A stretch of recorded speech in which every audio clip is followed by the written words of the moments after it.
doyo nyinin kalike ko ya ni almami minte wolo malike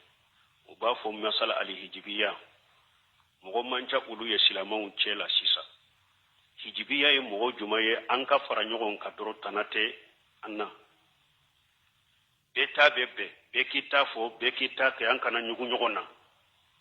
almami min ka hakilna ni nya kala nyini yen nyo ko fe sallibe chogodi donc alhibiji almami min mer ni chogola bidiya de do me bidiya tilale no kata tilayro mafula na ya sora ye mo do ka bidiya sabati mo munum be bidiya ka bidiyatu mukaffira bidiya mumbu kafiriya masala munum beta akaburu jiara la kata kantigali ke suuni fengunye munum bo obidiya uka abe ale bolo ulu fana ta wuka hakilina de ka fenta la annu kabbe ni o hakilina sugu de be wali mami sugula bidiya munum be mo labo islamiya kono abe ulu de sabati atebba uluma atun nankariya ni almami sugu ko fe sallite be ate daga ka salli nin fede parce que ye bidiya sabati bidiya min ye bidiyatu mukaffira parce que mo min be bidiya ka eye o tigi tanu ubi atigi diaraye ubi aka bidiya mi toro e fana ye bidiya mo de har shagol abdallah bumbaji nin karanina ko mo min be bidiya mo tanu ya lamba konte bidiya mo ye wamba ni bidiya mo beke gosini berekele akon nam akon mo be bidiya mo tanu bidiya mo de do ani bidiya mo imbe de kelenya donc na be bidiya supporter bidiya mo supporter munun ka bidiya wubo silamiya kona bulu supporter abe wulu tanu wulu ka ko kada ye ni yen nindo alimami minna dankana bi bolo kana sallah ko fe sallite saha ko fe parce que bidiyatu mukaffira abo sabati abola bo bidiya chogo ya fulana mogo aye mogo tanu ka mogo kanu ani mogo be nyogon fe be bidiya la me bidiya mintu kafiriya bidiya minye bidiyatu mufassiqa na bi fashiriya de ati bo silamiya kono na yo o bidiya mogo de jenyogonya ko fenke ani odul de be nyogon fe ni misiri wore bi bolo be yoromi misiri wore bi bolo sunna misiru be kana salla ko fe folota hari ni misiri teyte salla ko fe pew ikelende be sallide folota me fulana min fulen ni nyabe bidiya supporter ani bidiya mogo be nyogon fe abu tanu abu sigi nyogonya abu baro nyogonya fuite anu che atu koniya atu juguya nu haru ka bidiya wutu bo silamiya kono ni oba bora fana bidiya mogo de afana bidiya mogo de me abe bidiya min ka bidiya ma kafiriya bidiya ba fashiqiya de do tanke ebe jamana koni kono sunna misiri be ina kajja chogo chogo ta salli sunna misiru lay kana salla ko fe ta salli sunna karamogo ko fe ta salli sunna almami ko fe bonna ya soro ebe yoromi misiri side te sunna misiri side te funni bidiya mogo ka misiri inde be aka bidiya infana ma labbo silamiya kono salli yoro wore ti bolo salla kofe me kana faraka ka bidiya nununa e ka salla kofe salamu kofe kata kana faraka ka bidiya wala ka bidiya junuba yere kai me ni salli yoro bi bolo kana girala de sa salli yoro wore ka toy aha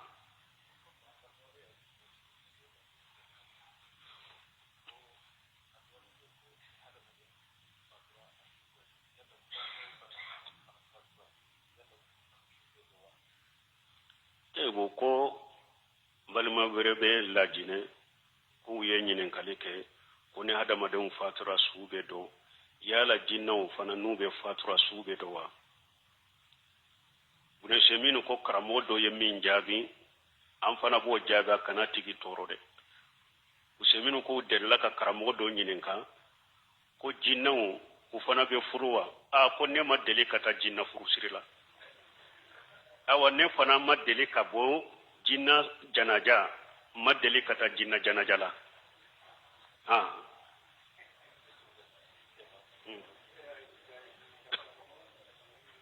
ha ha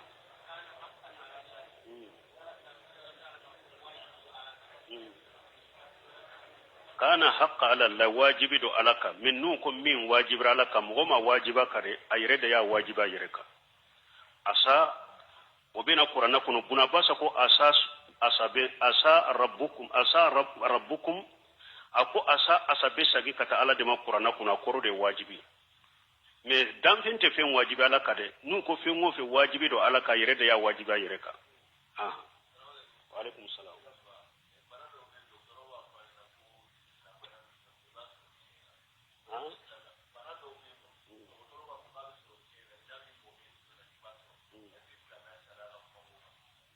ko banaw dɔ bɛ ko dɔgɔtɔrɔw b'a fɔ ko tiɲɛw de silamɛya sariya b'o la silamɛya sariya ka fɛn bɔ o kan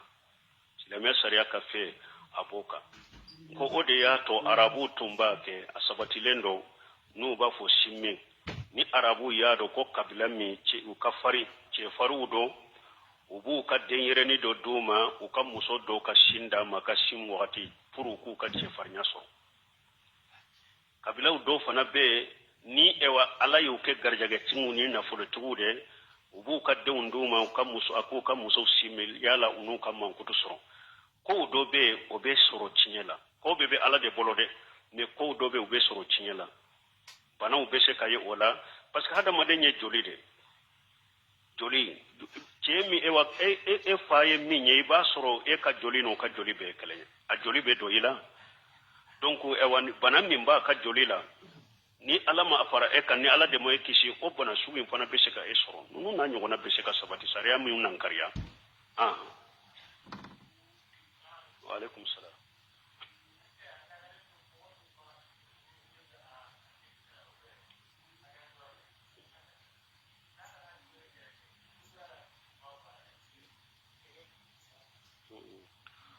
ko mɔgɔ min ni baga b'a la bagaw sirilen b'a la bolow ni a camancɛ a nana sigi jɔ i kɛrɛfɛ ou bien ko ka sigi dɛ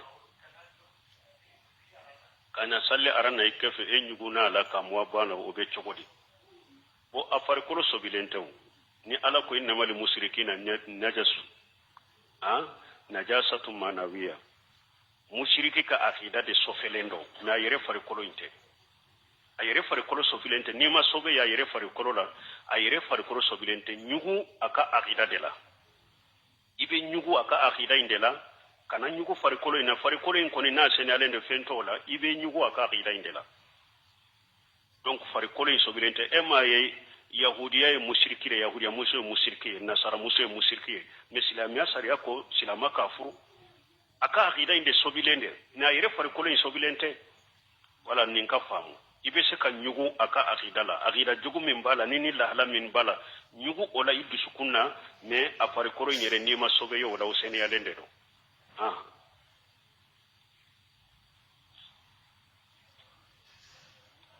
wa alaikum salam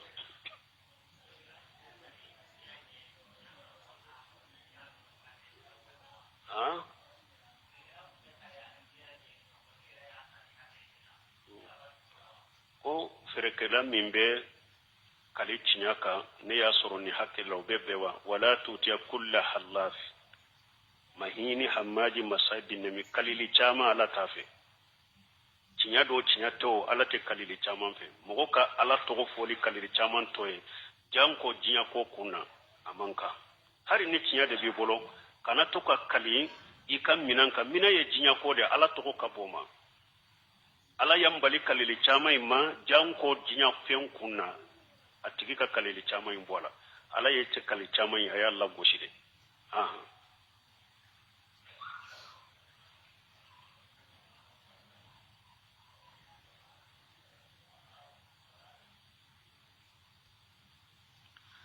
ko ni mɔgɔ min sigira misiri kɔnɔ fo tile bɔra i ye arakan fura salli walaha bɛ salli tuguni wa dɔɔnikɛbaaw dɔ bolo arakan fula min filɛ ka salli ni tile bɔra n'i ye jikiru kɛ dɔw ko n'i y'a ŋaniya ni walaha n'i y'a salli awa tile bɛ o wagatinin in na i b'a fɔ a ma salati suru ko tile bɔ wagati salli ko n'i y'a salli wagati de a bɛ kɛ salati suruku de mais n'i y'a salli walaha wagati ye arakan fula in salli walaha wagati a bɛ fɔ ko salatu duha ko walaha salli bon dɔw fana ko tanke ni tile kɔni bɔra qida ramuhi walaha salli wagati y'a ta o de la ni e ye arakan fula in salli pour ciden ye fasamanca min sɔrɔla k'a ŋaniya fana ka kɛ walaha salli ye abesaki wasa wala hasalle min ni yire ya nganiya de ka fo arkan fula ko min fora ko ibe alumra baraji soro nyenni nganiya no ode donc ni wala ha wakati sera 10h wakati 11h wakati be wala ha fana salli basi tala nunu yurwadi bala nafila ubelo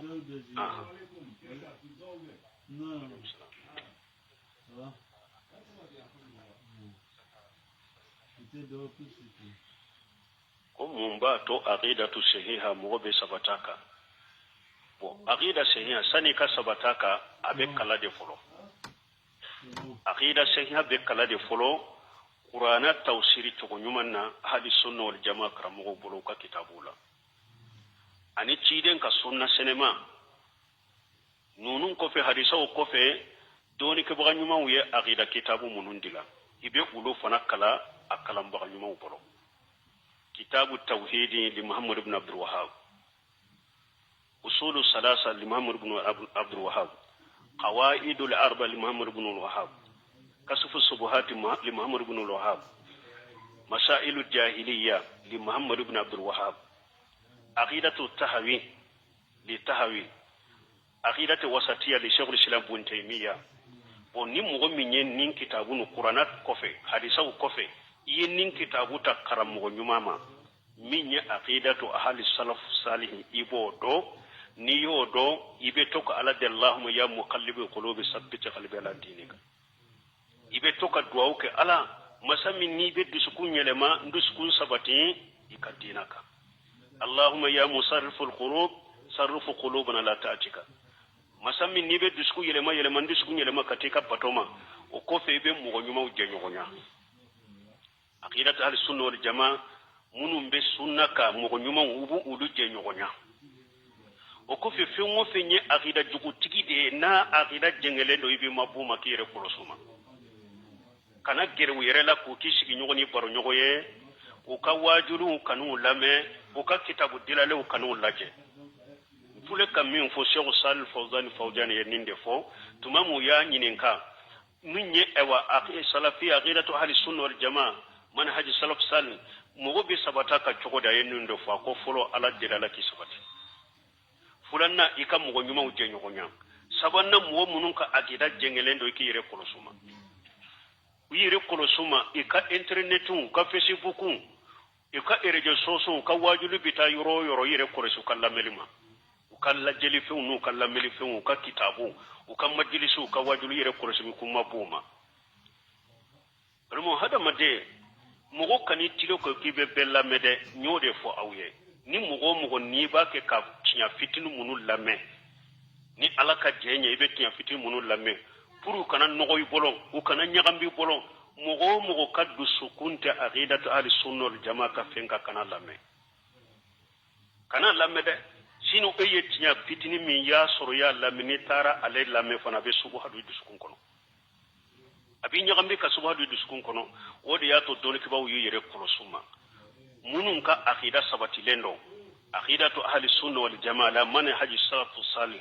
abe karamugo munun do ola aya wasa do wulula wajuli chama intewo wajuli chama nya ya soro wajuli chama be jamana dila malibe nya katme makaka na ya soro wajuli de be jamana nya wajuli chama inde do ni wajuli te woloman ha ni wajuli de be mogo dila mali tumbe nya katme makaka wo fambe wajuli arajo baka tele baka banni yoro be wajuli kaburu kera wajulu yoro ye konyo yoro kera wajulu yoro ye kutuba unyefela kera wajulu yoro ye fambe na ya soro wajulu chama ndo sisa nya soro jamana yi tauhidi famura sunna famura jogo nyana menni si nyana wa ala madonni jamana kono chide mado jogo manye wajulu chama inteo parce que munum be fo abe fe nyini wajuli mbe togo soro chogo mi doro ndinka balo soro chogo mi doro bamako yo wori nyini yoro de nana de fonka chogo ya dore kembe wori soro mbe balo chogo mi wajulu de be jamana en kono me na ya soro wajuli be nye wajuli chogo mi fa be chogo ya fulaka qur'ana wa sunnatu sahiha wa fahmihima la fahmi salafus salihin na ya soro wajuli timbe nimpiye sabaka an ka dawo be nimpiye sabaka sisa malinyana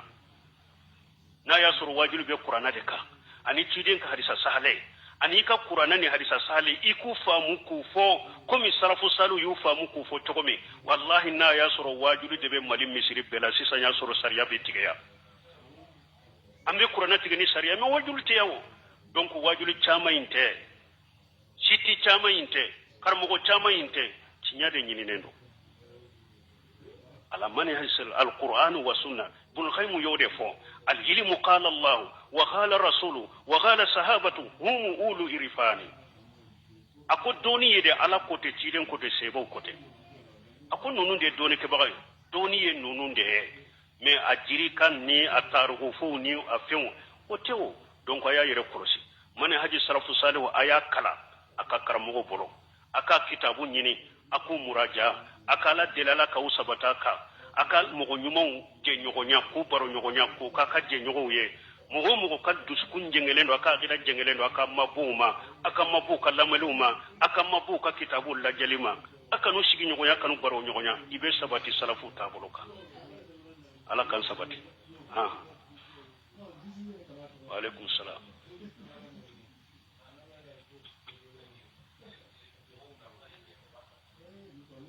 fajiri fajiri joko fula ko ni ba salli chudi wona ya suru tusuru eye sogoma farda salli de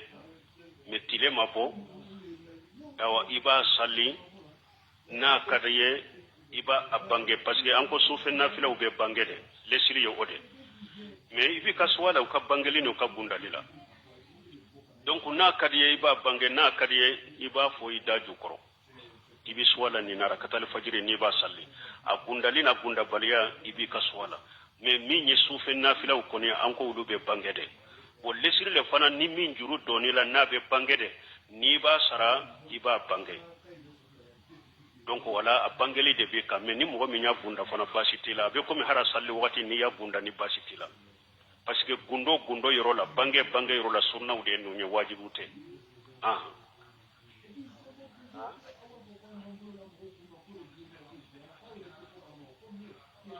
asara wakati ba uga sara chogo wala sara chogo de fule kafo sara wakati ni ko sara wakati sa don ko ye kuma fula fola don ko ni ye sogoma salli itilala ka jikirula ye sogoma salli al mamin nofe ibika ajikaru ke ajikaru munumi ke salli kofe ni ka ajikaru ke droibe boy nola ibika rakatal fajr salli misiri kono de po yorola fardate menen kofe ki ka jikiru ke dro ibika rakatal fajr sara do yen fo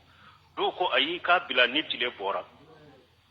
ika salli ko parce que ciden ko ni salatu bora sufe salli wakati be tara sufe salli be salli sufe la be wakati tara ko ni salatu bora doro arkatal fajr wakati tara kitab kaba ika bila nitile bora iba salli nonu fula be della nanala ne don ko be mingiriya wo yede ni salamu kera yuromi ika jikiru ke doro ika arkatal fajr sara parce que tide nyere sallallahu alaihi wasallam don dole ayes o masallini jama'a ya islamu bila salamu bila den ko fedro jamala ce do wulila abe salli tide nya makono fotilal akoy sogoma salli ke nani da yawa ako ay ma arakatal fajr de salli mfule ko lu de salli sisa tide nya sabata ka temenaka ama fe foye donc don ko ko ka salli ko fe mubasara o de kanyi de labala kele fula o de be ke sababu fana kodo kanata bali bolo sani tile ka bona de salli tuni ni koy ka bila tile ka bo kodo be se ka palamala e be se kanyina ko wore be se kana donc ola a salli farda ko fe wode kanyi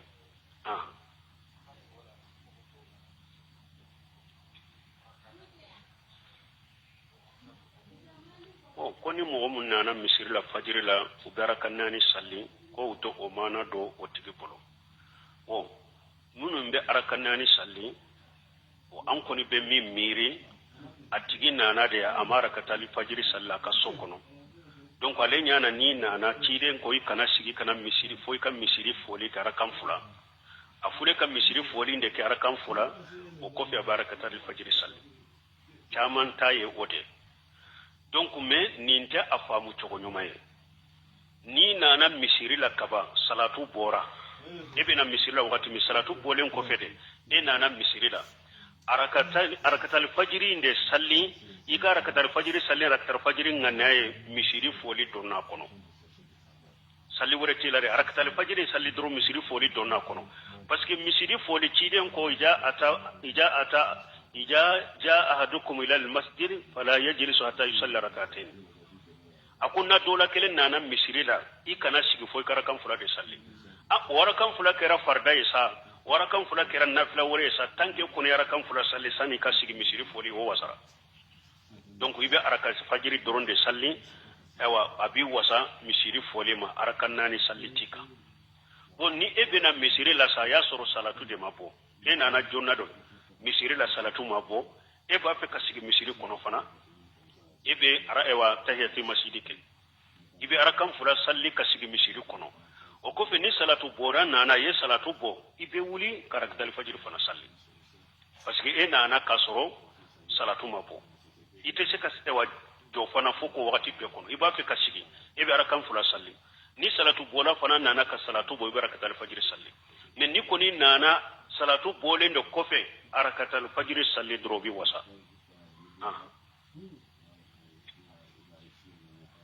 سبحانك اللهم ربنا وبحمدك اشهد ان لا اله الا انت استغفرك واتوب